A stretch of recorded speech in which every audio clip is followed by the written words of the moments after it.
If this is your first cruise, there's one thing you need to know right away. Boarding a cruise is nothing like boarding a flight.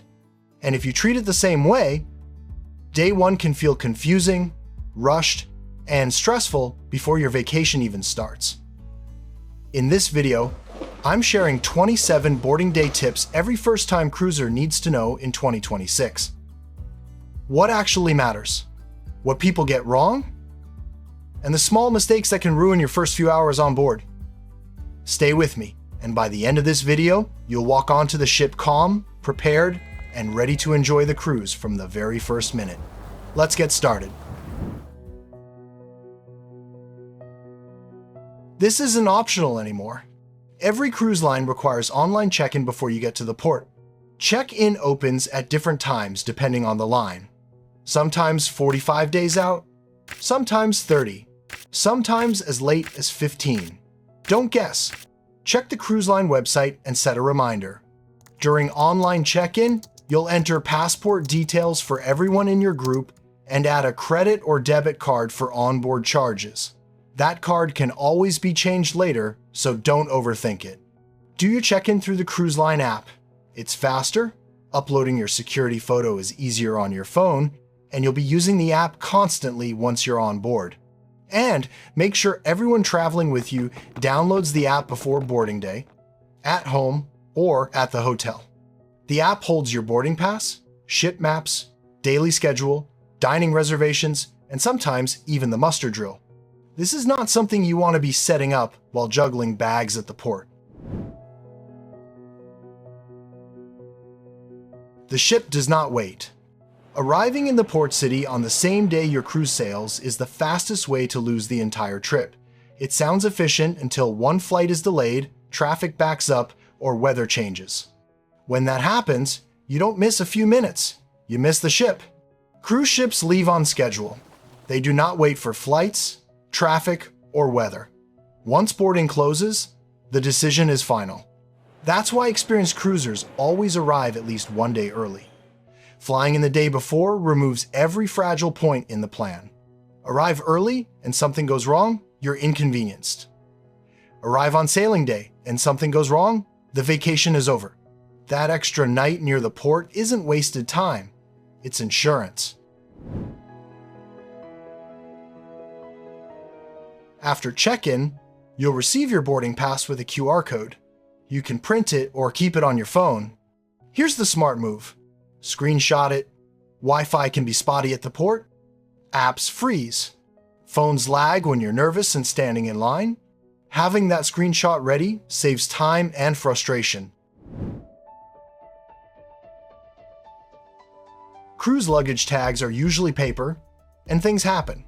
I always print a few extras, one for each checked bag, and one for my carry-on.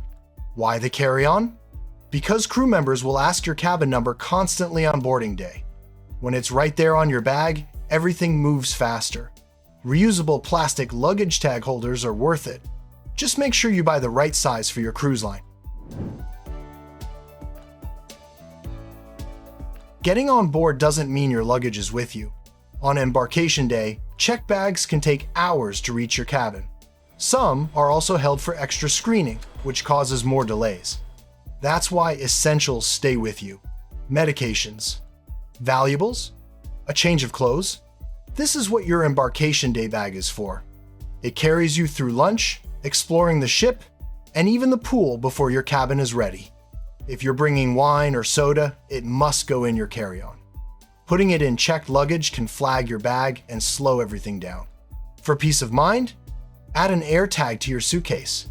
It won't speed delivery up, but it confirms your bag is already on board.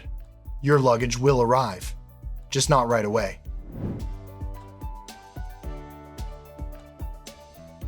Driving sounds simple until parking eats your clock alive. If you're driving to the port, here's what people underestimate every single time. Parking. Cruising is more popular than ever. Ships are sailing full, parking lots are packed. I've seen people circle port garages for 20 or 30 minutes while the boarding window keeps shrinking. That stress hits fast. You rush, you panic, you start the cruise already exhausted. My rule is simple. If you drive, you build in at least an extra hour. That hour buys you calm. It protects you from traffic. It keeps embarkation day from turning into a sprint. And stress has no place on day one of a cruise. Lose this, and nothing else matters. On embarkation morning, the most important thing you carry is your passport or ID. I always keep passports together in one travel wallet. Boarding documents, cash, everything in one place. And I never, ever put passports in checked luggage. Not once. Not ever. Boarding feels slow only when you don't know how it works. Here's the question almost everyone asks. How long does it actually take from the terminal to stepping on the ship? If you arrive within your assigned check-in window, boarding is usually quick. 15 minutes on a good day, 45 on a busy one. And here's the surprise most people don't expect. Bigger ships often board faster. They're built for volume, more scanners, more staff, cleaner flow. I've boarded some of the largest ships at sea in under 15 minutes because the process was dialed in. Follow your time slot, let the system work. Early check-in does not put you on the ship faster. Most check-in windows start around 10 or 11 in the morning. That doesn't mean boarding starts then. Actual boarding usually begins closer to 11:30. Sometimes earlier, sometimes later. Priority guests go first. Suites, special access passes, guests who need mobility assistance. If you're waiting, relax. There are seats, staff moving people through, and this is exactly how it's supposed to look. No one is skipping you. No one is being forgotten. Don't rush the moment you paid months to experience. When your group is called, you walk the gangway and step inside. Or, you might wander up absent-mindedly. On many ships, you enter straight into the atrium, not fully savoring the experience. Open space, music, energy. This is your first real look at the ship. Slow down, look around.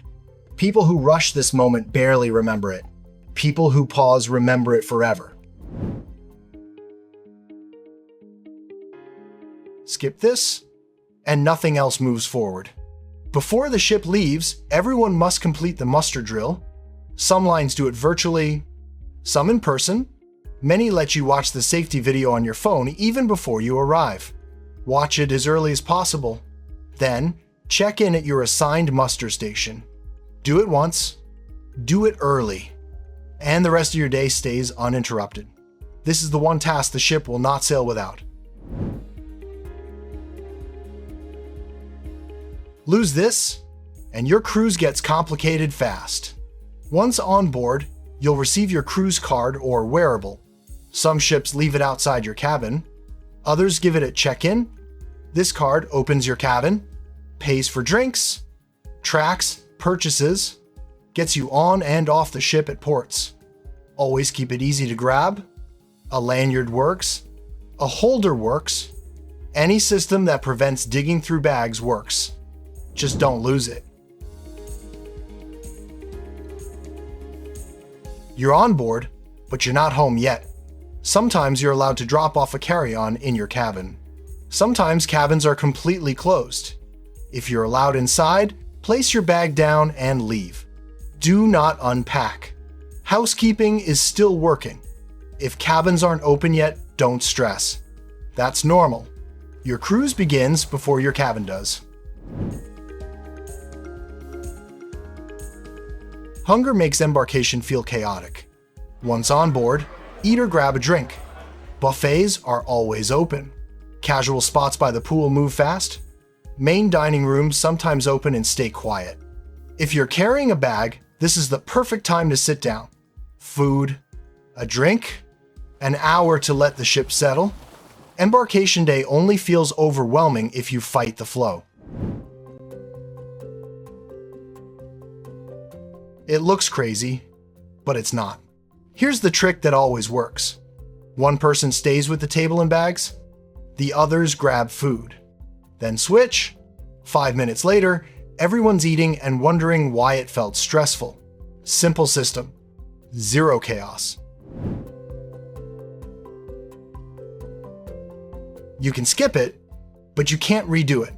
You'll see photographers as you board. Experienced cruisers walk past. They already have plenty. If this is your first cruise, stop and take the photo. You don't have to buy it. You can decide later. But you only get one first day. Boarding day isn't about looking good. It's about moving smart. There is no dress code on embarkation day, and that's a good thing. You should wear whatever makes you feel comfortable enough to walk, sit, stand in line, eat lunch, and explore the ship without thinking about your clothes. This is not the day for stiff outfits or anything that limits movement. The easier you move, the smoother your entire day feels, especially during those first few hours, when everything is still settling.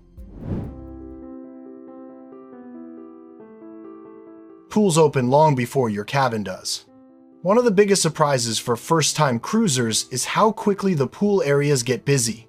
If you're traveling with kids, they usually want to swim immediately after lunch. Cabins are often not ready yet, so going back to grab swimsuits is not always an option. Having swimwear already on or packed in a small carry-on saves you time and frustration. This applies to adults too. Embarkation day has a fun, energetic vibe, and the people who are ready enjoy it first. Warm destinations don't mean warm decks. While the ship is still docked, upper decks are often windy. Even in places like Florida or the Caribbean, it can feel surprisingly cool. I always bring a light jacket or sweatshirt in my bag. It takes almost no space and makes the difference between enjoying the outdoor decks or retreating inside. Fewer decisions on day one means a better cruise. If something can be booked and paid for before the cruise, it's usually smart to do it. This includes drink packages, specialty dining, certain shows, and some spa services. Handling these decisions early frees up your embarkation day so you can focus on enjoying the ship instead of managing reservations. The best spots don't wait for indecision. Not everything can be booked in advance. Many group fitness classes, limited activities, and select entertainment options only open once you're connected to the ship's Wi-Fi. On popular ships, these spots can fill up very quickly. Knowing this ahead of time helps you prioritize what to book as soon as you're on board. A bad time slot isn't always permanent. If you didn't get the show time or activity slot you wanted online, don't assume you're stuck with it. Once on board, visit guest services or the box office. Plans change, people cancel, and additional spots often open up. Guests who ask in person and stay flexible frequently end up with better options. Embarkation night is easier when dinner is already decided. Even if you have anytime dining, reserving a dining time for embarkation night is helpful. Day one is busy, lines form easily, and decision fatigue is real. Having a set dinner time removes one more thing from your mental checklist and makes the evening feel calmer. Day one is when small requests work best. If you have traditional dining, take advantage of Embarkation Afternoon. Visit the main dining room and ask where your table is located. If you prefer a window, a quieter section, or a specific seating area, this is the best time to ask. Nothing is guaranteed, but your chances are better early than later in the cruise. The longest lines solve the smallest problems. Guest services is usually at its busiest on embarkation day. Many people line up with questions that are not urgent. If your issue can wait, come back later in the evening when most guests are at shows or dinner. The same question will likely be resolved faster and with much less stress. Before you fully switch into vacation mode, there's one critical thing to do. Turn on airplane mode as soon as the ship starts moving away from the port. Don't wait. Cruise ships can connect to international cellular networks, and roaming charges can get expensive very fast. Airplane mode protects you immediately, and you can turn ship Wi-Fi on afterward if you've purchased a package. Once that's done, you're officially unplugged from land and fully on board. And with sailaway behind you, everything that comes next is what cruising is really about. Sailaway is the moment the ship leaves the port and heads out to open sea, and it's one of the most carefully planned moments of the entire cruise. Music comes on, the energy shifts, and suddenly the vacation feels real. Some people head straight to the sailaway party, others grab a drink at the wake bar, relax by the pool, walk up to the bow, or watch everything unfold quietly from their balcony. There's no right way to do it. However you choose to experience sailaway, take a second to slow down and raise a glass. This is the beginning of the journey you've been waiting for. By the time sailaway ends, boarding day is officially behind you. You made it on board the smart way, avoided the biggest first day mistakes, and started your cruise calm instead of stressed. But here's what most first-time cruisers don't realize. What you do after sailaway quietly shapes the rest of the trip. The habits you build on day one affect your dining, your schedule, and how relaxed the cruise feels later on. In the next video, I'll walk you through what to do on your first night on board and the small mistakes that can affect the rest of the cruise without you noticing. If cruising is something you want to get better at, make sure you're subscribed. This channel is all about helping you cruise smarter, avoid rookie mistakes, and enjoy every part of the experience. Thanks for watching, and I'll see you in the next one.